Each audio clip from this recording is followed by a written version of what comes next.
Are you satisfied with your understanding of sustainability? If you are not, imagine a journey together, a pluralistic one, with academia, innovators, startups, NGOs, all looking for solutions to the greatest challenge of our time. My name is Samuele Tini, and this is the Sustainability Journey. So welcome to another episode, and today I'm pleased to have a changemaker, somebody who has been also inspirational for me for this journey, and somebody who is an expert now in supply chains. Please welcome with us Caitlyn Lewis, the CEO and founder of Supplier Day. Thank you so much, Caitlyn, for being here. Thank you so much. I'm very excited to have a good conversation. You are a globetrotter, you are a changemaker from Warwick, you have done a lot, and now you are a star in the supply chain arena with your startup. Before that is the usual question: what is your journey? Brilliant question. I don't know if I could call myself a star in the supply chain, but I'll take it. Thank you. I'd always been working in startups when I lived in South Africa, and then when I moved to London many years ago, until I got a phone call from Unilever. They were looking to have people who had experience in startups and had that kind of entrepreneurial mentality to come into their organization to help a lot of their teams adopt a little bit of that self-starter, agile way of working. And so I decided to make the move. I'd been looking to work in a large corporate because I really needed the experience, and I needed to understand what big companies really do look like and how they operate. And I was also just starting on my MBA journey through Warwick Business School. So I thought that it would be good to have a little bit more stability and work in a role that potentially wasn't as demanding while I was studying at the same time. What I ended up doing at Unilever was helping to drive the behavioral change element of overhauling their 25-year-old innovation process. That, it was waterfall, it was really linear, and they were needing to move into a more agile approach that allowed for a lot more flexibility to test and learn. And while I was doing this, I just could not get over how dependent Unilever was on its suppliers to do anything, like, let alone innovate, just anything. They were working with agencies and partners and suppliers every step of the way to deliver any kind of value. And so the world of supplier innovation and collaboration really fascinated me. And ultimately, it's what I decided to write my dissertation on for my MBA. I focused on supplier ecosystems. I looked at a program that Unilever had run called Partner to Win. I looked at a program in Novartis and at a program in Vodafone called Tomorrow Street. And I absolutely loved the kind of vision that I was creating with my dissertation, and the idea of, what best practice looks like if you want to build your very own ecosystem as a business. But I just kept coming back to this question of, but what's step one? If I were a CPO or a CEO, what would be the first step I need to take towards creating my ecosystem? And at around about the same time, I met my two investors, Mark Pereira and Alex Martinez, who were the founders of Procurement Leaders. And they introduced me to the concept of supplier days in the traditional sense of what they are. And of course, the pandemic hit, so everyone was having to move their physical events into the virtual realm. And we just felt that there was a fantastic opportunity to build this virtual event service that's got this extreme speciality in how you use those events to communicate really effectively with your suppliers. And the more I thought about it, the more I also felt like that was that answer to my question, which is, what's my first step? Because, genuinely, how you communicate determines whether or not you achieve your goals. And so if these companies aren't effectively clarifying the goals that they have with their suppliers, and then also creating the desire to want to get there, then they're never going to be able to innovate anyway. And so that was really the inspiration behind Supplier Day. And now here we are 2 years later. And now the journey, we can say you are a rising star.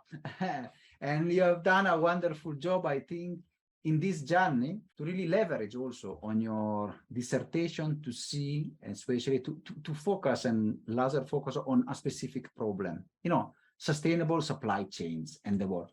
Can we discuss a bit which are the problems that you have also witnessed in this space, especially regarding sustainability?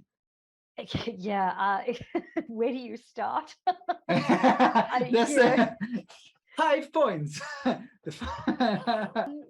Look, so I think for a little bit of context, the clients that Supplier Day works with are the likes of Siemens, Bayer, Bridgestone, Logitech. So these are blue chip organizations, and they all have really, really, really big dependency on their suppliers. And so my perspective is very much grounded in that.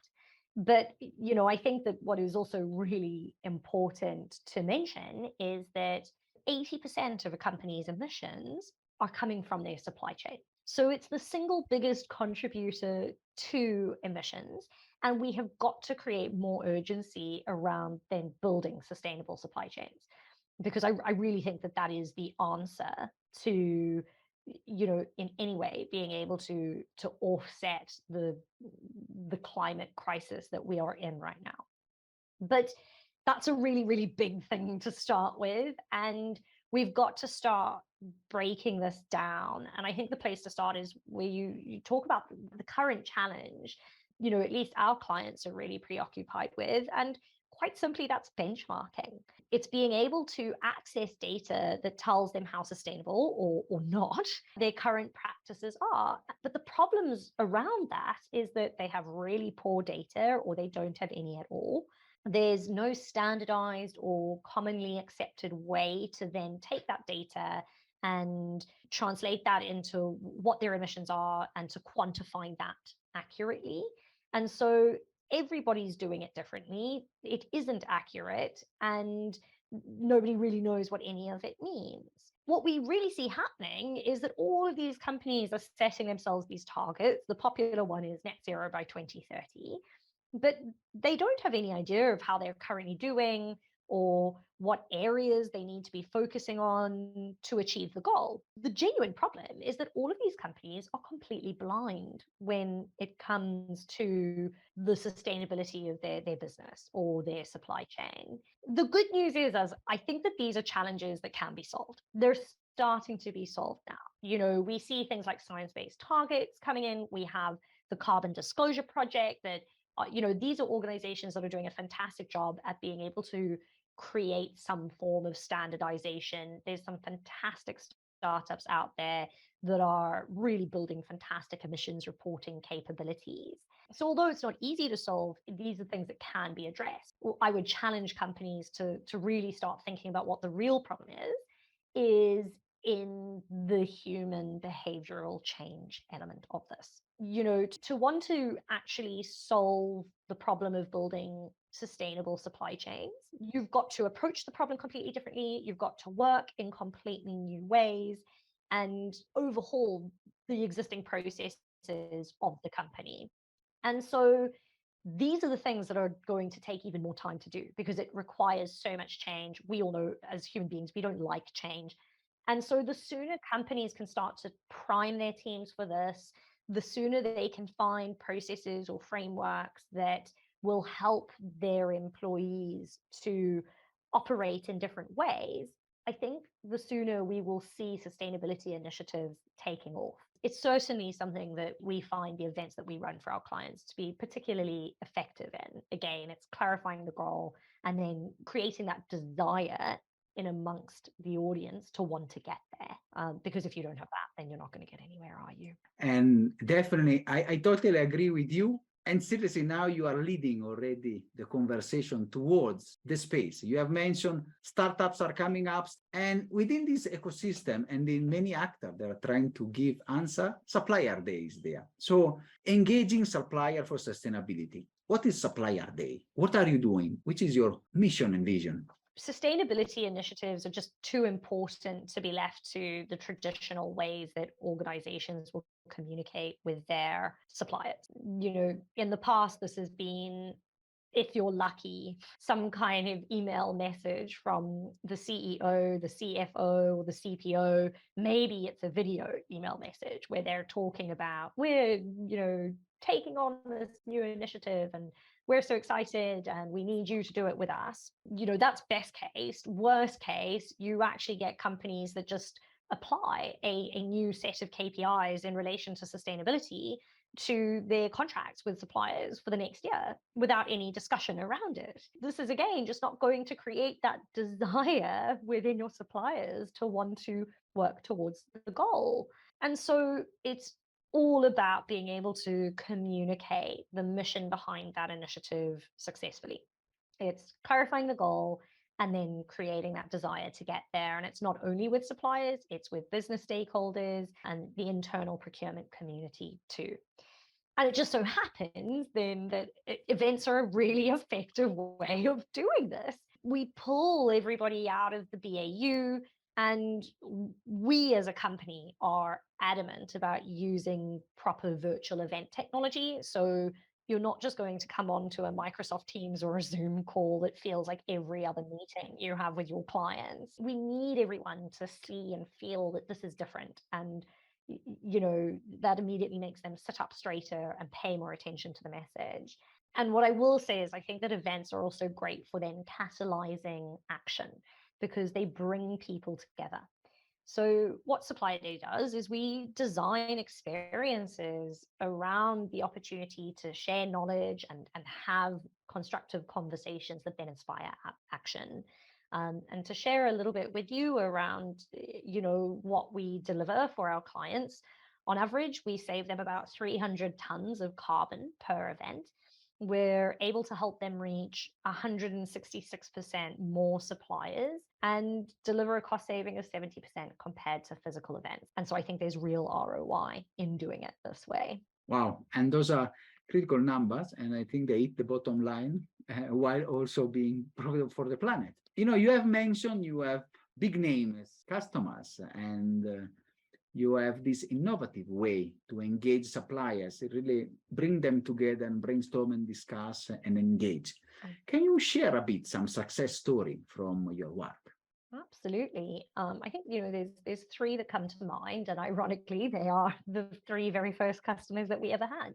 But in November, so nearly a year ago, we hosted Bayer's first fully virtual Supplier Day. And off the back of that, we were able to drive 80% uptick in alignment to their vision. And this was an event for 1,600 attendees. So it was really wide reaching. And it was all about being able to communicate Bayer's biggest goals to, again, their business stakeholders, their internal procurement community, and their strategic suppliers. But they saw such a fantastic opportunity to continue using virtual events to serve as that kind of drumbeat of communication. So now we're designing smaller, more frequent events that help them to reinforce their vision and reinstall the behaviors required to, and then also, to recommit to their long-term vision. And it's amazing seeing how every single event builds on the success of the last, that you're starting to see real progress come through. They start to act as milestones, for the progress that needs to be made, because everybody suddenly feels like, oh, we have another event coming up. We have to be able to have shown that we've moved on from where we were the last time we came together. But even in pure practicality terms, what these events every 3 to 4 months has helped Bayer to do is also to address their positioning as a company, their perspectives on things, and their responses to macroeconomic factors in a really natural way. So, for example, they did an event in April of this year, and that was an immediate opportunity for them to address their position on the war in Ukraine. It was also an opportunity in the midst of, an energy crisis to reinforce to their suppliers that they would not be changing their targets around moving over to using more renewable energy. So it was a great way to just address suppliers around issues that were very, very topical in a way that wasn't forced or required more work from their end. They knew they had this event and they could do it then. And again, we'll be doing another event for them in November. And a large part of it is about addressing this looming recession and reassuring suppliers that they're in a good place. They are not concerned. They will continue to thrive with their suppliers. And so it just becomes a really simple and easy way for them to have an open conversation with suppliers about the big things going on in the world and what that then means for their business relationships. Wonderful one, and I think it's really building up the success and the work that you are doing, and especially with such big companies that you have mentioned. Maybe you can share another one, but meanwhile, I want to ask also this question because it's a practical one. Now you have your startup, you are working in this space. And of course, many people also in the audience, they have their own problem. They have their supply chains. And they might ask, Caitlyn, can you give us some tips on how we can engage our suppliers, how we can make them more sustainable? I love this question because I could talk about it all day. But, I think the very, very first thing we say to our clients is that, they've got to pay just as much attention to the messaging that they have to deliver to their business stakeholders and their internal procurement community as they do to what they're communicating to their suppliers. Because honestly, it's those business stakeholders and it's the internal procurement community that has the direct contact with suppliers on a day-to-day basis. So they'll be the ones that make the work with suppliers successful. So if they're not bought into the program, then they're never, ever, ever going to convince their suppliers that they should be too. So in a way, the very first tip for engaging successfully with suppliers is actually to engage successfully with people who are going to be doing that communicating and get them really bought in. I think, then the second tip is that you have to be clear about what you're asking your suppliers and what they should expect. And you've got to do that in a way that demonstrates empathy. Stephen Day, who's the CPO of Kantar, introduced me to a fantastic term called strategic empathy. And this idea that kind of all too often companies or leaders will communicate their strategy or their plan or their new initiative with what we call strategic narcissism. And what this means is that they haven't really taken the time to consider what this program is going to mean for the people that it actually impacts. And then they wonder why there's not much support for it. So the more you can think about your audience and consider how this program is going to affect them and have answers for that, and demonstrate that this plan takes their experiences into account, it takes their needs into account, and actually it's going to benefit them to participate in it, then I think the higher the likelihood you have of winning the buy-in that you need. So it's all about that, how to be empathetic to the needs of our audience, and in that way kind of get their buy-in for what we need them to do. Then I think the third tip kind of leads on to that, which is, never underestimate the amount of times that you have to communicate over and over again the mutual benefit of participating in this program or doing things differently. And I think that this isn't just about building sustainable supply chains. This is about building stronger relationships with suppliers. Companies do not look in the mirror enough and ask themselves why suppliers would want to work with them. And it's a simple question, and it's one that we ask our customers when we kick off work with them, which is, are you easy for your suppliers to work with? Do you make it easy for them to engage with you, to build a relationship with you? And if you're really honest about it, more often than not, the answer is no. As a startup, for example, we have some clients wanting to pay us in 4, 5, 6 months' time. That does not make them easy to work with. When we are a young startup, we have to look after our cash flow and we cannot wait that long to get paid. That's going to make us want to commit a little bit less to the value of the relationship. And I think that then another question that companies have to ask themselves in relation to what is it like to work with us is, what is in it for suppliers to work with them? What can you offer to your suppliers in order for them to come to you with new innovations first, in order for them to ultimately prioritize their relationship with you as opposed to with your competitors?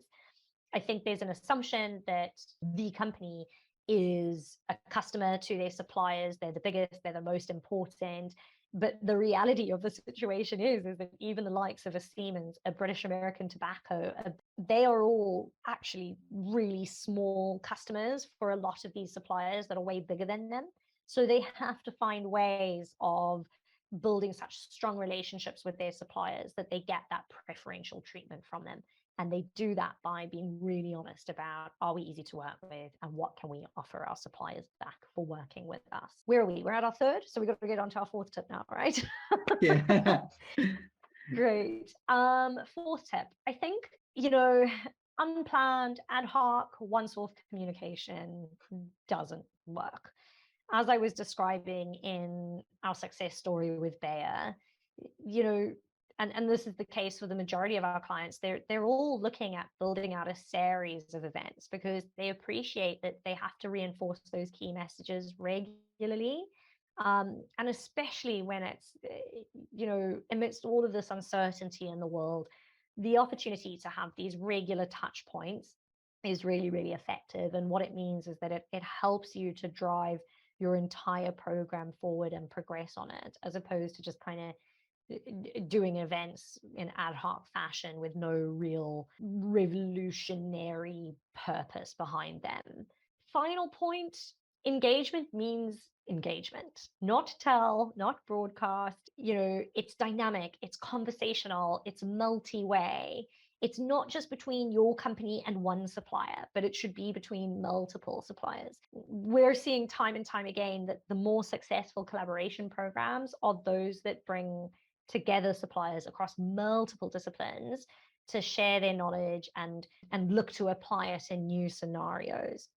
And I think you'd be amazed by how much more that can get done when you bring a diverse group of people together to work on a shared goal, and not just have this kind of one way broadcast, here's our vision, hope you like it kind of thing, but to welcome dynamic feedback from your suppliers around that too. Thank you so much, Caitlyn.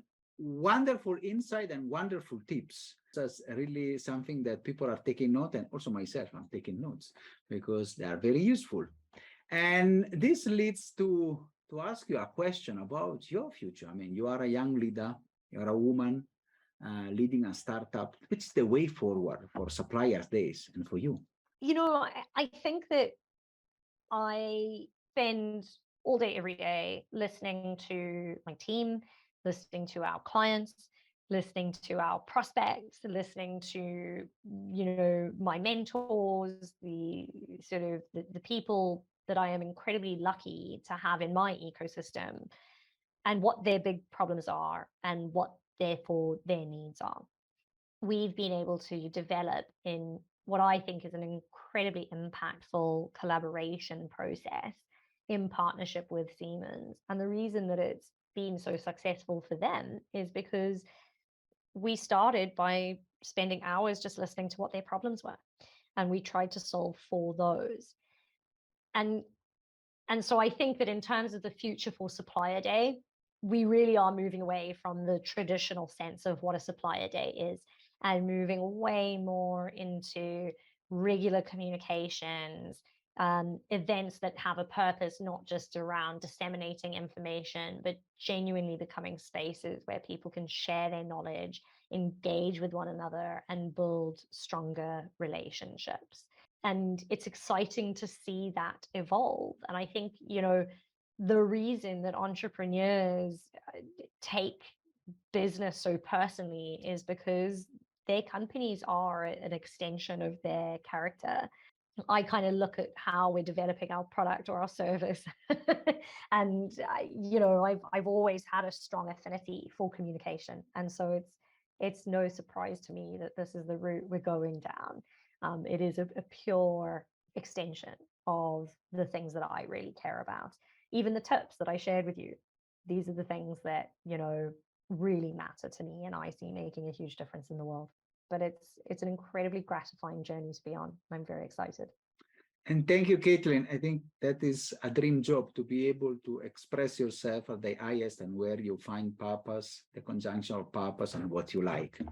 The audience have got wonderful insights. Now they are listening to you for your final message. Which is the message you want to share with our broad audience all over the planet?